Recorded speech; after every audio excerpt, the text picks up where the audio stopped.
गोदावरी नदीपात्रातून अवैध वाळू उपसा, स्थानिक गुन्हे शाखेची कारवाई.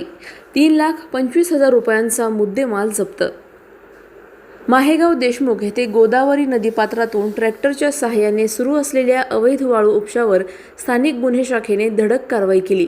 या कारवाईत आरोपीकडून अंदाजे 3,25,000 रुपये किमतीचा मुद्देमाल जप्त करण्यात आला आहे.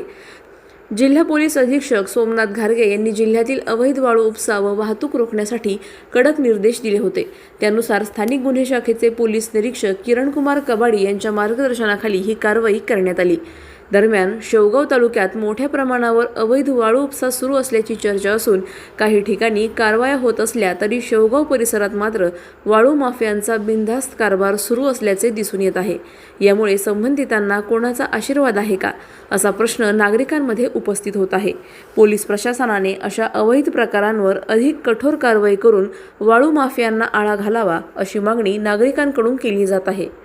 प्रतिनिधी अयाज शेख, शेवगाव. अधिक माहितीसाठी स्टार इंडिया 1 न्यूज पाहत रहा. चॅनलला सबस्क्राईब करा आणि अशाच अपडेट्ससाठी बेल आयकॉन दाबा.